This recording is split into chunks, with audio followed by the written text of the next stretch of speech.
Hi friends, this is Miss Medico channel and we are going to start video lecture of wound healing.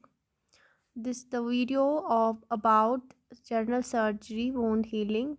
We are going to start. If you like my videos, please subscribe this channel Miss Medico. अगर हम wound healing की बात करेंगे तो word healing जो है,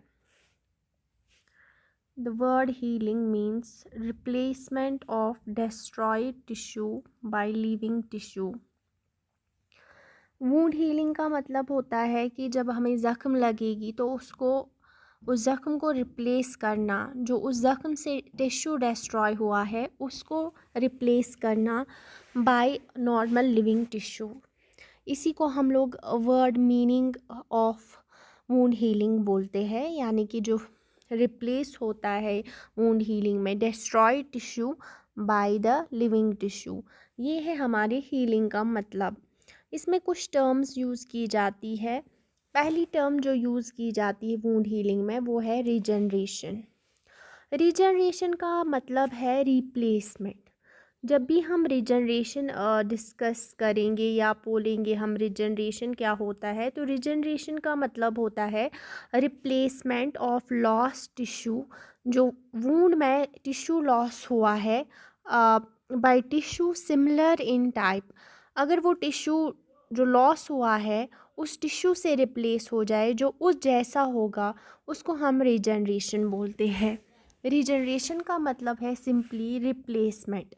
replace हो जाएगा वो lost tissue by the similar tissue, तब हम बोलेंगे इस टिश्यू की क्या हुई है, रीजनरेशन हुई है।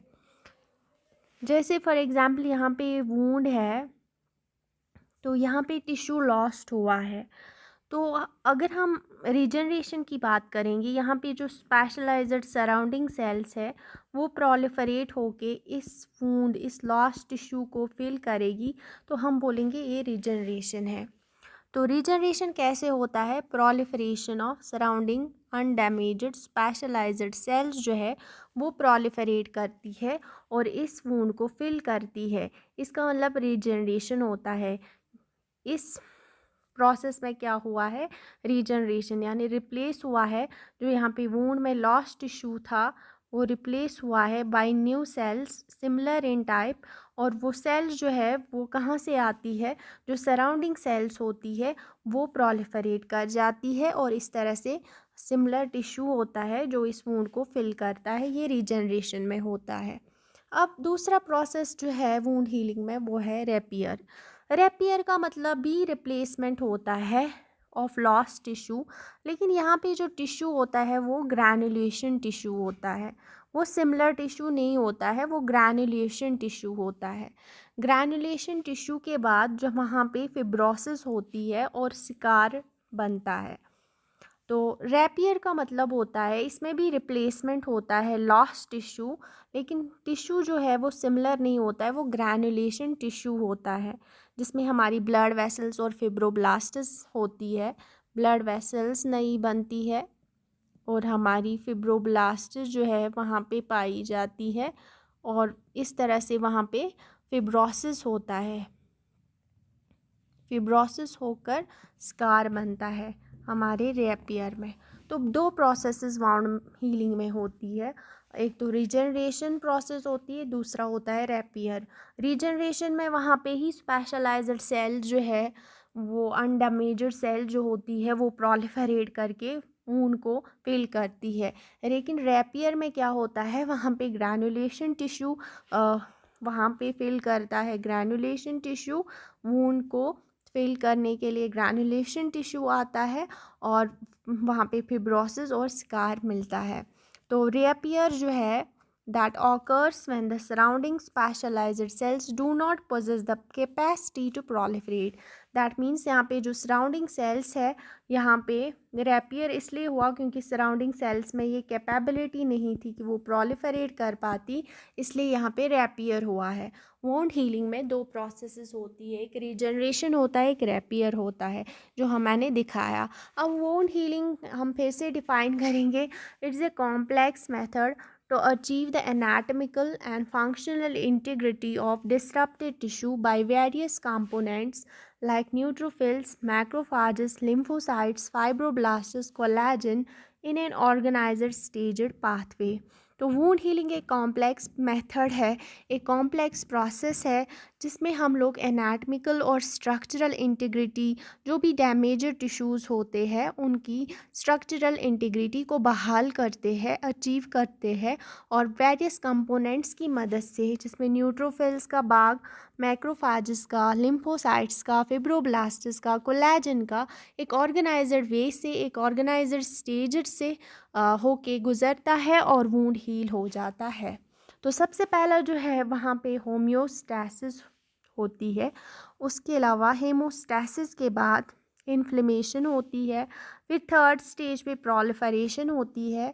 इन सारे स्टेज को हम लोग डिस्कस करेंगे। फिर मैट्रिक्स सिंथेसिस होती है जहाँ पे कोलेजन और प्रोटियोग्लाइकन ग्राउंड सबस्टेंस जो है वो सिंथेसाइज होता है। फिर उसके बाद ये कोलेजन मैच्योर हो जाता है, फिर रीमॉडलिंग होती है, फिर एपिथेलाइजेशन होती है, और लास्ट में वूंड कॉन्ट्रैक्ट होता है। ये सारे स्टेजेस जो है वूंड हीलिंग के पढ़ने हैं हमें, हम इनको पढ़ेंगे। वूंड हीलिंग के फ़िलहाल हम टाइप्स डिस्कस करेंगे। वूंड हीलिंग दो तरीके से होती है। फीलिंग बाय फर्स्ट इंटेंशन, जिसको हम लोग प्राइमरी हीलिंग भी बोलते हैं। मैंने कहा जो वूंड हीलिंग है इसके दो टाइप्स हैं, हीलिंग बाय फर्स्ट इंटेंशन और प्राइमरी हीलिंग, और हीलिंग बाय सेकेंडरी इंटेंशन, जिसको हम सेकेंडरी हीलिंग भी बोलते हैं। अब हम बात करेंगे फ़िलहाल के लिए प्राइमरी हीलिंग की। प्राइमरी हीलिंग में क्या होता है? When the wound is sutured primarily with clips, sutures or adhesive material, wound healing occurs there with minimal scarring. तो प्राइमरी हीलिंग में क्या होता है? प्राइमरी इंटेंशन में वूंड जो है उसको स्यूचर किया जाता है। अगर ये वूंड है इसको स्यूचर करते हैं हम लोग क्लिप से या स्यूचरिंग मटेरियल से या किसी एडहेसिव मटेरियल से या क्लिप से या किसी स्यूचर से अगर हम वूंड को स्यूचर करेंगे या वूंड को बंद करेंगे, उसका मतलब प्राइमरी हीलिंग हुई है, उसका मतलब प्राइमरी इंटेंशन से वूंड हील होगा। और यहाँ पे मिनिमल स्कारिंग होती है, प्राइमरी हीलिंग में मिनिमल स्कारिंग होती है। यही है इसका फ़ायदा। जब भी हम लोग वूंड को स्यूचर करेंगे क्लिप से, स्यूचर से या एडहेसिव मटेरियल से, तो हमें समझ लेना चाहिए कि यहाँ पे जो वूंड है इसकी हीलिंग प्राइमरी इंटेंशन से हुई है और यहाँ पे मिनिमल स्कारिंग होती है प्राइमरी हीलिंग में। अब है हीलिंग बाय सेकेंडरी इंटेंशन, जिसको हम सेकेंडरी हीलिंग भी बोलते हैं। When there is irreparable skin loss, जब स्किन लॉस बहुत ज़्यादा होगा और wound becomes infected and breaks open, primary suturing is not possible. जब हमारा स्किन लॉस बहुत ज़्यादा हुआ हो, इरेपरेबल हो, इन्फेक्टेड हो या स्किन बहुत ब्रेक हो गया हो, तो प्राइमरी स्यूचरिंग हम लोग नहीं कर सकते। So the wound heals with more scar tissue and takes longer time to heal. तब जाके क्या होता है, वूंड स्कार टिश्यू से हील होता है, वूंड में स्कार बन जाता है जो रैपियर में मैंने कहा, तो इसमें लॉन्गर टाइम लगता है हील होने में। मैं आपको अभी फिगर के माध्यम से टाइप्स ऑफ वूंड हीलिंग फिर से समझाऊंगी। प्राइमरी हीलिंग, जिसको हम फर्स्ट इंटेंशन भी बोलते हैं, ये क्लीन इंसाइजर वूंड्स में होता है या सर्जिकल वूंड्स में होता है। यहाँ पे एपिथेलियल रीजनरेशन होती है, देन फाइब्रोसिस। मैंने कहा पहले ही रीजनरेशन में सिमिलर टिश्यू से जब डैमेज्ड टिश्यू सिमिलर टिश्यू से रिप्लेस हो जाए उसको हम रीजनरेशन बोलते हैं। तो यहाँ पे वही होता है फर्स्ट इंटेंशन में।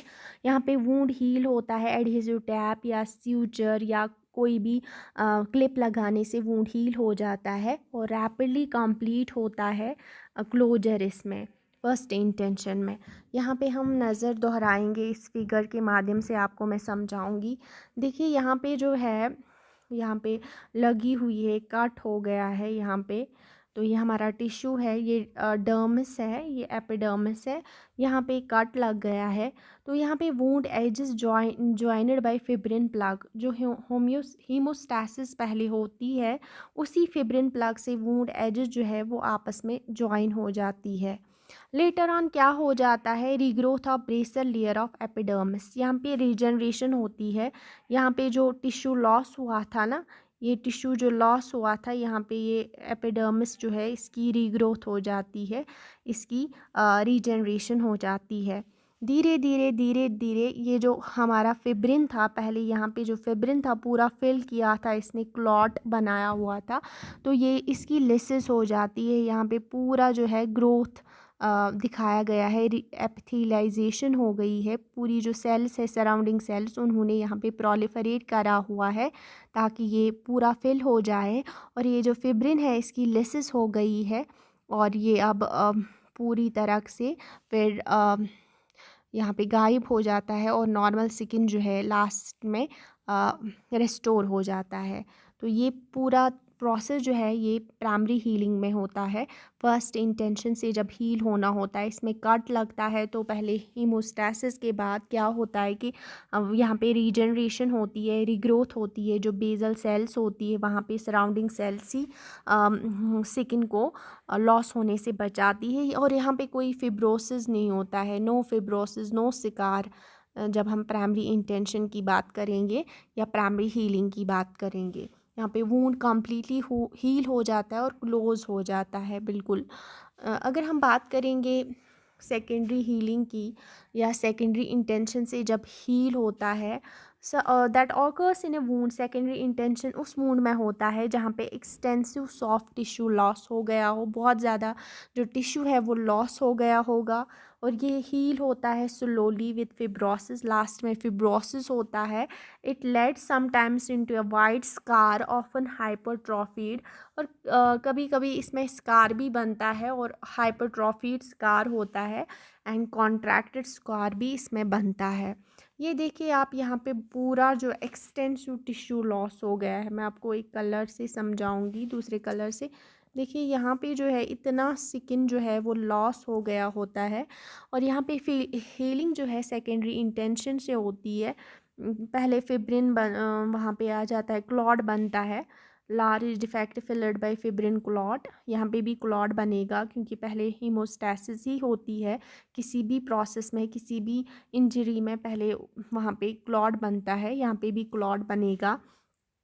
यहाँ पे फिर न्यू ब्लड वेसल्स एंड फिब्रोब्लास्ट्स, जिसको हम ग्रैनुलेशन टिश्यू बोलते हैं, grow into the from the dermis into fibrin, और इस फिब्रिन में डर्मिस से नई नई ब्लड वेसल्स और नए नए फिब्रोब्लास्ट्स जो जिनको हम ग्रैनुलेशन टिश्यू, ये देखिए ग्रैनुलेशन टिश्यू, यहाँ पे क्या क्या होता है, ब्लड वेसल्स बनती है और यहाँ पे ब्लड वेसल्स और फिब्रोब्लास्ट्स बनती है, फिब्रोब्लास्ट्स बनती है इस प्रोसेस में जब स्कार डेवलप होना होता है। तो यहाँ पे उसके बाद क्या होता है, ग्रैनुलेशन टिश्यू जब बन गया तो वहाँ पे कोलेजन लेड डाउन होता है by the granulation tissue fibroblasts to restore integrity. यहाँ पे कोलेजन भी सिंथेसाइज होता है बाय द फिब्रोब्लास्ट्स ताकि स्ट्रक्चरल इंटीग्रिटी मेंटेन हो जाए। और यहाँ पे जो फिब्रस स्कार बनता है, ये जो फिब्रिन प्लग था इसका स्कार बनता है। और लास्ट में जो ये कोलेजन यहाँ पे डेवलप हो गया था फॉर द स्ट्रक्चरल इंटीग्रिटी, ये मैच्योर हो जाता है और स्ट्रक्चरल इंटीग्रिटी अचीव हो जाती है और allows the regrowth of epidermis, और यहाँ से फिर एपिडर्मिस की रिग्रोथ हो जाती है, एपिथेलाइजेशन हो जाती है, री एपिथेलाइजेशन, और वूंड जो है वो कॉन्ट्रैक्ट हो जाता है और यहाँ पे स्कार होता है जब अगर सॉफ्ट टिश्यू बहुत ज़्यादा लॉस हो गया होगा या सेकेंडरी यूनियन से या सेकेंडरी इंटेंशन से हीलिंग होगी, यहाँ पे स्कार रहता है। और एक इंटेंशन से हीलिंग होती है जिसको हम हीलिंग बाय थर्ड इंटेंशन या टेरिशरी वाउंड हीलिंग बोलते हैं या delayed primary closure. This occurs in wounds which are left open for debridement, उनको डिब्राइड करना होता है, डेड टिश्यू वहाँ पे बहुत ज़्यादा होता है तो वहाँ पे वूंड को ओपन ही रखना होता है। और wound debridement and control of local infection के बाद वूंड क्लोज़ किया जाता है स्यूचर से और या स्किन ग्राफ्ट से जो है वो वूंड को क्लोज़ किया जाता है। तो ये था types of wound healing. I hope आपको समझ में आया होगा। अगर आपको कोई क्वायरी हो वीडियो के रिलेटेड कमेंट सेक्शन में आके कमेंट कीजिएगा। नेक्स्ट वीडियो लेक्चर जो है वो वूंड हीलिंग के कंपोनेंट्स पे होगा। Thank you so very much.